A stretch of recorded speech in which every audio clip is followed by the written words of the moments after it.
माँ सफदर ने आज अपनी कही हुई बात को गलत साबित कर दिया। हमेशा ये दावा करते रहे कि मेरे व्लॉग साफ सुथरे होते हैं, बच्चे भी देख सकते हैं, फैमिलीज भी देखती हैं, मैं कुछ ऐसी वल्गैरिटी अपने व्लॉग में नहीं दिखाता। लेकिन वहीं पर माँ सबा अपने तफरी के चक्कर में और देखने वाले व्यूअर्स और साथ अपनी औलाद को भी भूल बैठे कि अगर आप अपनी औलाद को ये सब चीज़ें दिखा रहे हैं तो माज़रत के साथ आपने गलती से या जानबूझ के या जो भी कह लें, एडिटिंग जो भी, आपने अपने देखने वालों को भी वल्गैरिटी दिखा दी, वो भी हज के इस पाकीज़ा महीने में।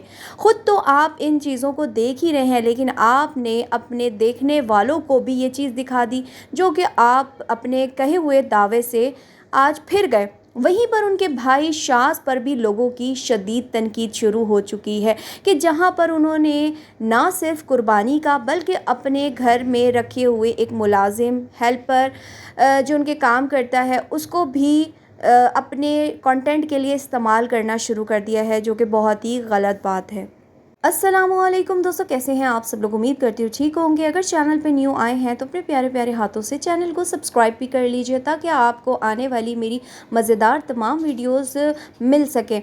अब यहाँ पे बात करेंगे माँ सफदर के हवाले से कि ये कहता था कि मैं अपने व्लॉग में कोई भी वल्गैरिटी नहीं दिखाता, मेरा व्लॉग सारे फैमिली बैठकर एक जगह देखती है, मैं कोई ऐसी चीज़ नहीं करता कि जिससे कि देखने वाले को कोई परेशानी हो या मेरे ऊपर कोई तनकीद बने। लेकिन अब तो उन्होंने ख़ुद ऐसी हरकत की है कि तनकीद के दरवाज़े हर तरफ से खुल गए हैं। जो उनके देखने वाले, चाहने वाले, वो भी इस चीज़ को बहुत ही बुरा मान रहे हैं कि आप अगर कहीं पे भी जा रहे हैं, कोई चीज़ बना रहे हैं, कोई एडिटिंग में आप थोड़ा सा ख्याल कर लें कि अगर वो चीज़ आपसे शूट हो गई है तो आप एडिटिंग में वो चीज़ हटवा भी सकते थे।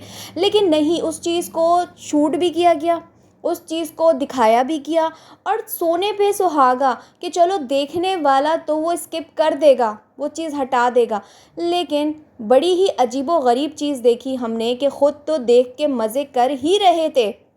अगर इतने नेक, इतने अच्छे होते तो फिर उस चीज़ को वहाँ से स्किप कर देते, मतलब ख़ुद उठ के वहाँ से चले जाते। कहते हैं ना, इंसान अगर ख़ुद अच्छा है ना, ज़माना आगे जितना मर्ज़ी ख़राब हो, वो उसको परवाह नहीं होती उस ख़राब ज़माने की। लेकिन अगर आप नहीं देखना चाहते, आप उस महफ़िल से उठ के चले जाएँ। ये हमारे महफ़िल के आदाब होते हैं कि जो चीज़ आपको पसंद ना हो। लेकिन इन्होंने तो वो महफ़िल एंजॉय की। क्रूज़ पे जो नाच गाना जो भी था वो तो ख़ुद देख ही रहे थे, लेकिन अपने बेटे बासिल अगर वो चीज़ देख रहा है तो उसकी आंखें बंद करने के लिए कह रहे हैं कि क्लोज़ योर आइज़। ये नहीं कि बेटे को वहाँ से लें और उस जगह से चले जाएं, जब वो पार्टी ख़त्म हो तो अपनी जगह पे आ जाएं। लेकिन नहीं, उन्होंने भरपूर अंदाज में ना सिर्फ वो वाला डांस जो क्रूज़ के अंदर किया गया है, अब उस डांस को क्या कहते हैं मुझे नहीं पता उस डांस का नाम, और साथ ही और भी बहुत से डांस होते जिसमें जो है टर्की का कल्चर भी दिखाया जा रहा था। वो बड़ा साफ़ सुथरा था। एक सूफियाना डांस भी हो रहा था, वो भी चलो हद नॉर्मल था। लेकिन कुछ ऐसे भी हमने वहाँ पे नाच गाना देखा जो कि बिल्कुल भी जिसकी ड्रेसिंग अच्छी नहीं थी। अब लोग यहाँ पे बात तो करेंगे कि आप जो है इस तरह के काम, और फिर अनजान ऐसे दोनों मियाँ बीवी बन रहे हैं। सबा इतनी अनजान बन रही है, मुझे सबा पे हैरत हुई कि सबा जो जिस बंदी को हर चीज़ का पहले से पता होता है, जो कहती है कि मुझे इस चीज़ का पता था, जब ये कहीं खाना खाने भी जा रहे हैं, इनको पता है कि हमने यहाँ का बर्गर खाना है, यहाँ पे हमने इस जगह पे जाना है, हमने इस टावर पे जाना है, हम यहाँ गए, क्योंकि ये माँ सफदर का सेकंड टूर है इधर का, टर्की का।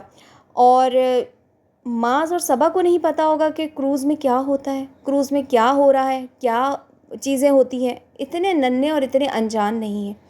लोगों ने कहा कि आप लोगों को हज के महीने का भी ख़याल नहीं है कि इस महीने में आप लोग इस तरह की चीज़ें दिखाते हुए परहेज़ नहीं कर रहे, फिर पिकनिक बना रहे हैं, टूर कर रहे हैं, जो भी कर रहे हैं XYZ।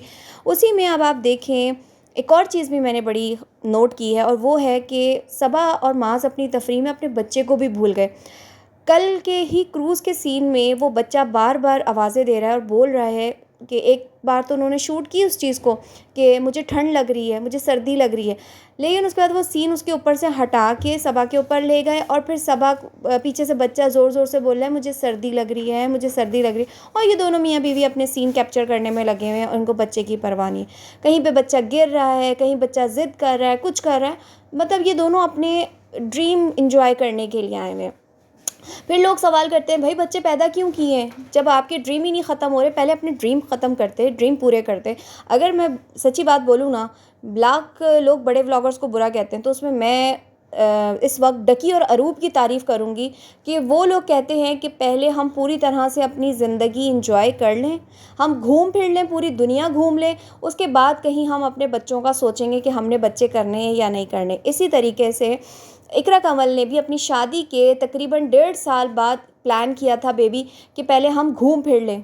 तो इन लोगों ने तो फिर एक के बाद एक, और फिर अभी 2 आने के बाद फिर तीसरे की भी तैयारी शुरू हो चुकी है कि अब तीसरी हमारी बेटी होगी तो ये होगा तो वो होगा। पहले 2 बच्चे इनसे संभल नहीं रहे। पहले ही कह दिया गया है कि अब जापान जाएंगे तो बासिल को भी छोड़ के जाएंगे।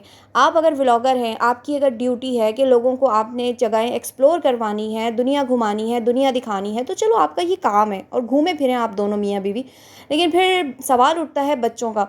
मैंने बचपन में एक फ़िल्म देखी थी, इंडिया की ना एक मूवी थी, उसके अंदर ये सीन होता है कि बड़े वो अमीर होते हैं और उन दोनों मियाँ बीवी की क्या आदत होती है, उनका एक ही बेटा होता है, कोई 7-8 साल का वो बच्चा होता है, और वो बचपन से यानी जब छोटा सा था तब से वो यही चीज़ देख रहा है कि नौकरों के हाथ में वो पल रहा है और उसके माँ बाप घूमने आउट ऑफ कंट्री जा रहे हैं, इधर जा रहे हैं, उधर जा रहे हैं, मतलब वो बच्चा बागी हो गया, बिल्कुल बागी हो गया, उसको परवाह ही नहीं रही माँ बाप की।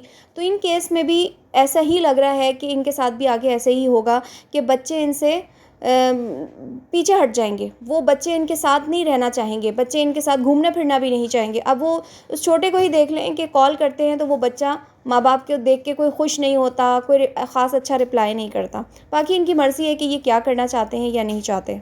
वहीं पर इस घर के बड़े लाल यानी शाह सफदर के हवाले से भी थोड़ी बात करेंगे कि शाह सफदर जो है ना थोड़ा सा इमेच्योर है। अब वो किस तरह से है, क्या है, ये सबको पता है। और वहीं पर उसने अपनी जो आदत है ना वो शो करवा के लोगों को तनकीद का मौका दे दिया। यानी आजकल हम देख रहे हैं कि बहुत सी जगहों पर जो इनके घर में काम करने वाला ख़याल है उसको कंटेंट का ज़रिया बना दिया है। बकरों को नहलाना हो, किसी जानवर को भगाना हो, जानवर को खोलना हो, ये तमाम जो चैलेंजेस दे दे के और ऐसे कहते हैं कि तुम ये करोगे तो मैं तुम्हें यूँ करूँगा, चल मैंने तुझे ये चैलेंज दिया, ये किया। तो लोग अब इस चीज़ पे बहुत ज़्यादा नाराज़ हो रहे हैं। कल आने वाली वीडियो में जिस तरीके से माँ सफदर के अपने जानवर को भगाया, ख़याल को चैलेंज दिया, वहीं पर एक कुर्बानी के ऊँट पर अपने इस ख़याल को बिठाया, सिर्फ़ और सिर्फ चैलेंज के तौर पर। फिर गाय भगाने का चैलेंज, मतलब ये लोग जो हैं ना ही कुर्बानी का ख़याल कर रहे हैं, ना ही ये लोग जो हैं घर के काम करने वाले इस हेल्पर का ख़याल कर रहे हैं कि आप अपने चैलेंजेस की भेड़ लगा रहे हैं। आपने ख़याल को कंटेंट बना दिया है, उसको कंटेंट के तौर पे इस्तेमाल कर रहे हैं। लोग इस चीज़ पर बहुत बुरा मान रहे हैं कि ख़ुद तो आप कोई चैलेंज करते नहीं हैं, जो भी बड़े ऐसे ख़तरनाक चैलेंज होते हैं वो आप ख़याल को दे देते हैं। ख़याल की जो है ना, मतलब एक तरह से देखा जाए, जो जिस तरीके से ये गाय खोलो, ये खुर्राट गाय है, ये फ़लानी गाय है, इसको खोल दो, तुम खोल के दिखाओ, तुम्हें ये है, तुम्हें वो चैलेंज है, तो ये काम आप अपने कंटेंट के लिए ख़ुद करें तो ज़्यादा बेहतर नहीं है, ना कि आप एक हेल्पर को इस चीज़ के लिए आगे कर रहे हैं कि जो भी कुछ होता है उसके साथ हो। ये गलत बात है। बकरों को नहला रहे हैं, बकरे मार रहे हैं, कुछ भी कर रहे हैं, आप कह रहे हैं कि तुम नहलाओ, तुम पकड़ो, तुम ये करो, तुम वो करो। माना कि आप उनको पैसे देते हैं, माना कि वो आपके लिए एक मुलाजिम है, लेकिन इंसानियत पहली है। पहली प्रायोरिटी इंसान की इंसानियत है कि आप किसी इंसान को आगे इंसान समझे। बेशक पैसे दे रहे हैं, आपका वो हर काम करता है, सारे काम वो अब्दुल्ला भी करता है, दोनों भाइयों की यही आदत है। लेकिन ख़ास तौर पे अब शाज़ की ये आदत बन गई है कि वो हर मुश्किल चीज़ का चैलेंज उसको दे के और आगे कर देता है और कंटेंट बना देता है। वहीं पर कुर्बानी को भी इन्होंने कंटेंट बना दिया, मजाक बना दिया इस तरह से कि आप देखें कि ऊँट कुर्बानी के लिए वहाँ पर खड़ा हुआ है, जिसके भी नसीब का होगा उसने लेके जाना है, तो आप उसके ऊपर एक इंसान को बिठा रहे हैं, जबकि मना करते हैं कि कुर्बानी के जानवर पे कोई भी नहीं बैठना चाहिए, कोई इंसान नहीं बैठे। और वहीं पर आप गाय को भगा रहे हैं। थोड़ा सा आपको इन चीज़ों का ख्याल होना चाहिए शाह साहब कि वो कुर्बानी के जानवर हैं, अल्लाह की राह में उन्होंने चंद दिनों में कुर्बान हो जाना है, उनका तो ख्याल करना चाहिए, उनको प्यार करना चाहिए। लेकिन मैं आजकल देख रही हूँ कि लोगों ने सुन्नत इब्राहिमी को भी मजाक बना के रख दिया है। आजकल के बच्चे इन चीज़ों को बिल्कुल नहीं समझते हैं एक वक्त था कि लोग सुन्नत इब्राहिमी से इस कदर मोहब्बत करते थे कि अपने जानवरों को मेहंदी लगाया करते थे, उनके साथ चला करते थे, उनके साथ जो है ना जितना हो सके प्यार करते थे, उनको सजाते थे। लेकिन आजकल के जेनज़ीज़ जो हैं वो भगाते नज़र आ रहे हैं, रेस लगा रहे हैं, जैसे कि यहाँ पे कोई मुकाबलेबाजी चल रही है कुर्बानी के जानवरों से। फिर उनके ऊपर बच्चों को बिठा रहे हैं, तस्वीरें खिंचवा रहे हैं। ये चीज़ें बहुत ही गलत हैं कि आप एक फरी मतलब सुन्नत इब्राहिमी को अपने फ़न के तौर पे इस्तेमाल कर रहे हैं। इस चीज़ का आपको थोड़ा ख़्याल होना चाहिए। तो इस चीज़ पे लोगों ने बहुत ज़्यादा माज़ और शाज़ दोनों पे तनकीद की है। माज़ वहाँ पे गलत चीज़ दिखा रहा है, शाज़ यहाँ पे गलत चीज़ दिखा रहा है। मैं लूँगी इजाज़त। अल्लाह हाफ़िज़।